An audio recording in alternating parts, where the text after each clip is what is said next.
The tag exit guru is something which he has been hearing quite often of late. First Red Bus, then Free Charge, and now is it safe to say that Alok is here to stay with SAIF Partners? Let's find out from the man himself. Alok, thanks for joining us. I'd like to begin by asking you that all these experiences, you said that they have motivated you to encourage other entrepreneurs. Why was that important to you? So I think everyone goes through different phases of life, and it's very fair to say that pretty much everyone goes through a Maslow's hierarchy. You first need to get some basic things done, and then you start thinking about the outside world. And in the last two startups that I have been associated with, I have done a lot of hard work, and we had amazing team in both these startups, both at Redbus as well as Free Charge. And thanks to the amazing hard work from both these teams, we had very good exits in both these companies. And exit is one thing, but at the same time, the learnings out of those exits, learning during those process was actually very immense.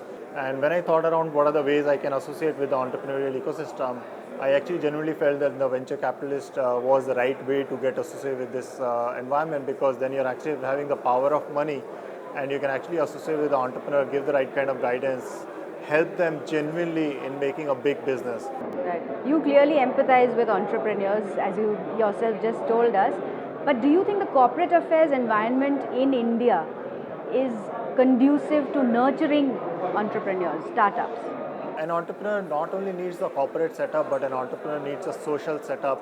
Entrepreneur needs support from the friends and family. Entrepreneur needs support from the overall ecosystem. Entrepreneur needs support from the corporate environment. And the whole thing that if entrepreneurship fails, because 90% of entrepreneurs are not going to have a successful outcome after doing the startup effort. But if there is a belief that the society will actually accept them back, there is no stigma that is going to be attached to the entrepreneur, or the corporate world will actually be very much willing to get this guy back into the mainstream business as an employee, then that actually encourages the entrepreneur quite a bit. So there is a dramatic shift which has already happened in the last 5 or 6 years. What would your advice be to these young entrepreneurs? What I'm sort of will be sad to see is that somebody gets lured by the sexiness or the glamour associated with entrepreneurship, but that glamour is sort of only momentarily. But the grill is actually very hard, and that journey is actually very cruel, both emotionally and physically. So don't just get into the entrepreneurship bandwagon because everyone else is doing it. Imagine, are you willing to take that kind of a risk for next several years for your life? There are equal numbers of startups that are failing. So given that number, do you think that this startup revolution that is happening is going to burst soon, or is it going to carry on for a while? I fully believe that this entrepreneurial ecosystem is going to remain. While I fully agree with you that most of the startups do fail, but that is a reality. Just by definition, just theoretically, 90% of the startups are bound to fail.